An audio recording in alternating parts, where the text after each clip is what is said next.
Welcome to Too Fun for Books. My name is Janelle, and this is my favorite reads of 2022.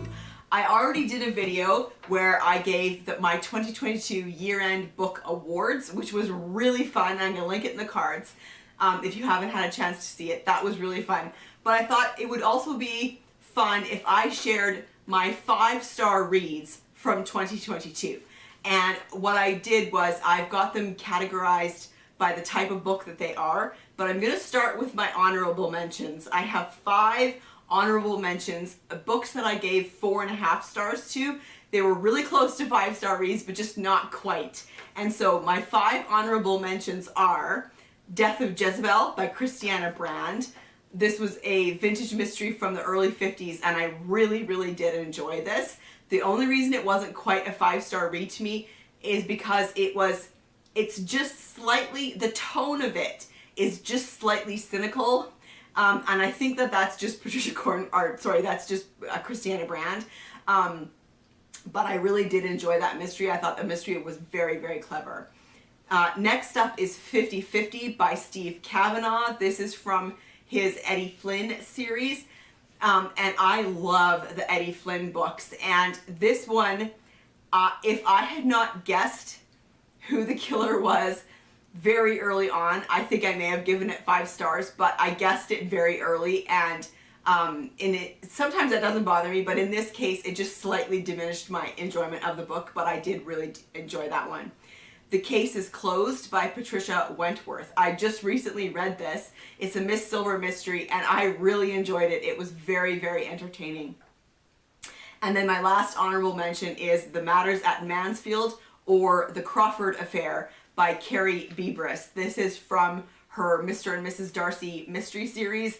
I love this historical mystery series a lot, and The Matters at Mansfield was a particularly good one in the series. I really enjoyed it. Henry Crawford it's Henry Crawford. I think Mary makes a small appearance in the book, but I did really enjoy this one as well. So those are my honorable mentions. First up, I want to tell you the 5-star reads that I read in the mystery category this year. And it won't be surprising probably to hear that there are 7 5-star mysteries that I read this year. First up, The Bullet That Missed by Richard Osman. This is the 3rd in his Thursday Murder Club series. I love this series, and The Bullet That Missed was great. I really, really enjoyed that book. Murder by the Book, edited by Martin Edwards. This is from the British Library Crime Classics series. This is a collection of short stories, and they're all biblio-mysteries, which means they're all connected to books in some manner, and I really, really enjoyed these short stories. It was a surprise for me because I don't tend to love short stories as much, but these ones were particularly good. The Madness of Crowds by Louise Penny. This is not her newest, but her, I believe it came out in 2021. This was a fantastic addition to the Armand Gamache series.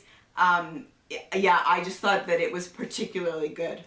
A Song of Comfortable Chairs by Alexander McCall Smith is the latest in his #1 Ladies Detective Agency series set in Botswana, and I really enjoyed this one as well. I love this series anyway, but I just really enjoyed this one in particular. I love that we got to learn a little bit more about Charlie in this series.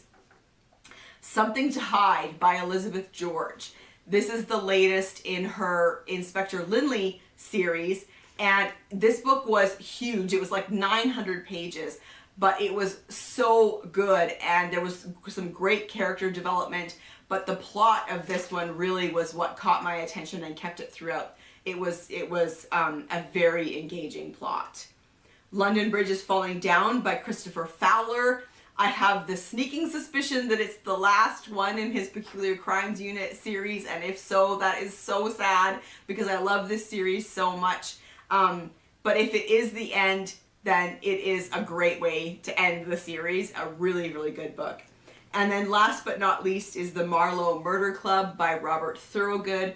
Robert Thorogood writes the Death in Paradise books, but The Marlow Murder Club features Judith, who is 75, and she discovers her neighbor has been killed.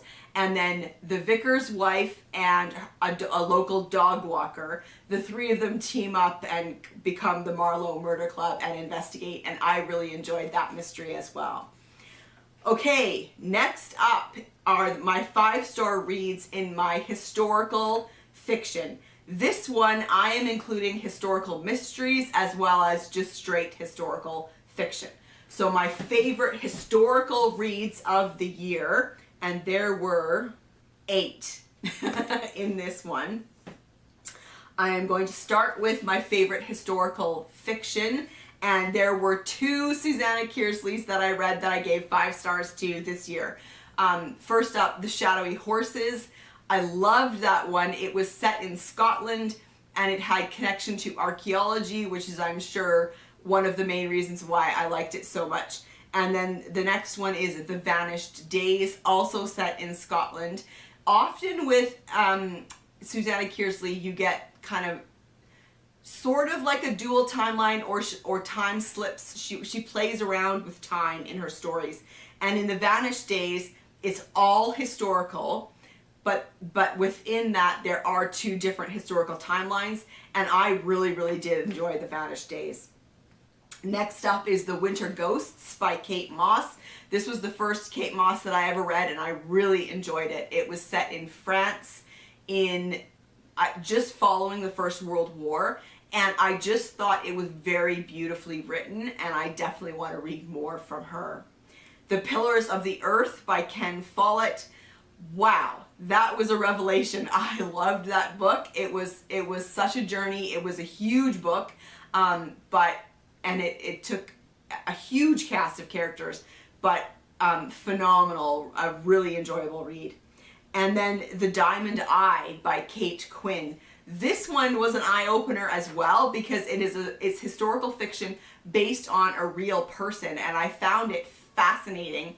It's based on the first female sniper in Russia, and it was just a great book, a great story, and a fascinating look at a real historical figure that I had never heard of before. The last 3 are historical mysteries. First, When Blood Lies by C.S. Harris. This is the latest in her Sebastian St. Cyr series, and I loved this one. He goes to France in this one, and so I loved the slightly different setting. We learn more about, there's been an ongoing storyline about his mother that we learn more about in this book. And I also just loved the time period and the historical things that came up in this story. So, so good. A Most Efficient Murder by Anthony Slayton. This one is a 1930s historical mystery set in a country house type mystery, and it was just a lot of fun. And then finally, Psycho by the Sea by Lynne Truss is the 4th in her Constable Twitton series. This is set in Brighton in the 50s, and I love this series. I love the world that she's created and the characters that she has peopled it with. Very, very entertaining. Okay, next up we have 6 non-fiction books that I gave 5 stars to this year. First up is Murder by the Book, The Crime That Shocked Dickens' London by Claire Harmon. This was such a fascinating read. She goes through the true story of the valet who murdered his boss, and then claims that he got the idea from reading the book Jack Sheppard by William Harrison Ainsworth. And so she talks about the case, and she goes through the trial and everything, but then she also talks about the book and how popular the book was, what a sensation it was in London, and I mean in England, and how the two were connected. It was such a fascinating read. Georgette Heyer's Regency World by Jennifer Closter was such an interesting book. She kind of just really talked about in detail what it was like to live in the Regency time period, and she made connections to Georgette Heyer's Regency romances. I thought it was a really clever way to talk about what it was like to live in the Regency time period. The Genius of Jane Austen, Her Love of Theatre and Why She Works in Hollywood by Paula Byrne was a fascinating read. I really enjoyed it. She looked at the type of plays that Jane Austen would have read and seen, and how they influenced her writing. She may have included them in her writing, or they may have influenced her writing. And that book was great. It was very well written. Celebrating Pride and Prejudice, 200 Years of Jane Austen's Masterpiece by Susanna Fullerton. I loved that one as well. Kind of a deep dive look at Pride and Prejudice and how it became a masterpiece. Really good. And then finally, The Invention of Murder, How the Victorians Reveled in Death and Detection and Invented Modern Crime by Judith Flanders. That one was a very interesting look in at true crime of the time period, how it was reported in the newspapers, how it was marketed and used as plays, etc. And then how it was used as inspiration maybe for stories of detective fiction that were starting to be written. It was a really interesting read. Okay, next category of 5-star reads is for classics. And I have 5 classics that I gave 5 stars to this year. First up is Poor Miss Finch by Wilkie Collins. I buddy read this with Miriam from Miriam Elizabeth Reads, and we had such a good time. I loved this story. It was a domestic story and yet still sensational fiction, and it was a great combination of the two. I loved the characters, the narrating characters. Madame Pratolungo was hilarious. Yeah, it was just such a fun read. The Count of Monte Cristo by Alexander Dumas. Wow. I read this with a few other people over the summer. We took 2.5 months to read it, and we would chat about it periodically, and I loved it. I think, honestly, my enjoyment was increased because of these discussions that we had. But The Count of Monte Cristo is a revenge tale, and it is so well written. It reads like a thriller. So even though it's a very long book, it's over 1,000 pages. It's fast paced, and I found that I was just like reading it really fast. I really did enjoy it. Pride and Prejudice, the annotated edition by Jane Austen. This Pride and Prejudice was a reread for me, but I read it in this annotated edition, and wow, did that ever increase my enjoyment of the book. And also it taught me so much about the time period and the book itself. So now I want to reread all of Jane Austen with the annotated editions, because it just took my reading to a whole other level. The Constable of the Tower by William Harrison Ainsworth.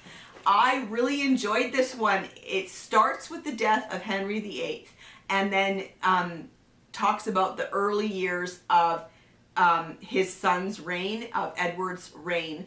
But really the focus was on the 2 Seymour brothers, and they're vying for power because Edward, of course, was too young to rule. And so these 2 brothers were constantly fighting for power to be the regent, not the regent, but like the protector, the adult who was ruling kind of thing. And it was just a really enjoyable read.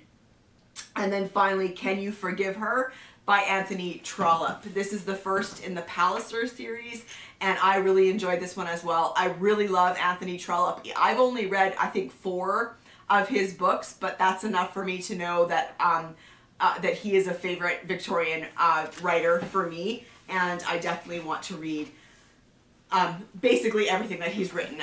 Yeah, I really did enjoy Can You Forgive Her. Okay, for Agatha Christie, I only had technically 1 5-star read for Agatha Christie this year, but I had 3 4.5-star reads. So I'm including them in this category. The 3 books that I read from her for the first time this year, I'm not including rereads, that I gave 4.5 stars to were Ordeal by Innocence, They Came to Baghdad, and A Murder is Announced. Ordeal by Innocence and They Came to Baghdad were standalone books, and A Murder is Announced is an Agatha Christie. Sorry, a Miss Marple. And I really enjoyed all 3 of them. Ordeal by Innocence and They Came to Baghdad, I feel, are underrated Agatha Christie's. They don't get talked about enough, but really solid, very enjoyable mysteries.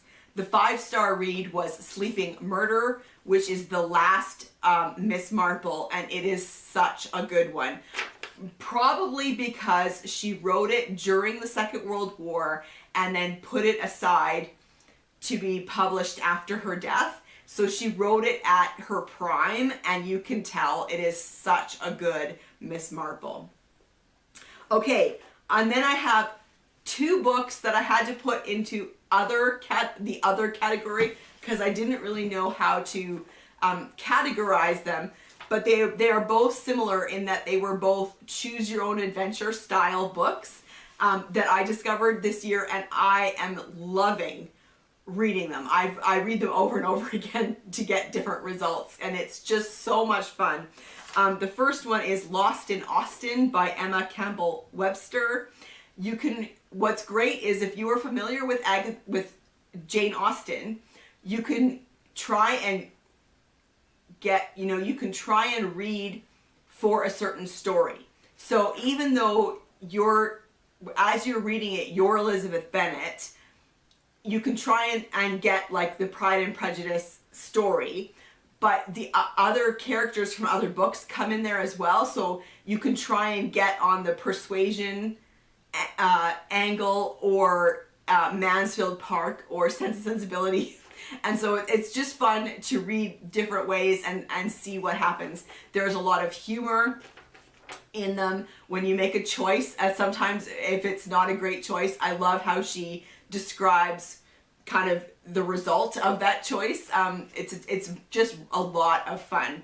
And then the other one is Could You Survive a Midsummer by Simon Brew. Also a choose your own adventure. You're a new detective in Midsummer. You're put on a case and you have to make a choice. Like every little decision, you make a choice and then the case moves on. And then what's great is that you get performance reviews at the end based on the choices that you've made. And so yeah, the 2 of them were just so much fun. So there you have it. Those were my 5-star reads from 2022. Let me know in the comment section down below if you've read any of these books, and if you also rated them 5 stars, or if you gave a completely different rating. I would love to know that. I really enjoy talking about books, and everybody gets a different experience from a book. So a book that I may have given 5 stars to, maybe a book that you did not enjoy at all, and I would love to hear about that, because everybody has different tastes and different experiences, and I love to talk about that. So yeah, let me know in the comment section down below, and let me know also one of your 5-star reads from 2022. And I will see you for another video soon. Bye.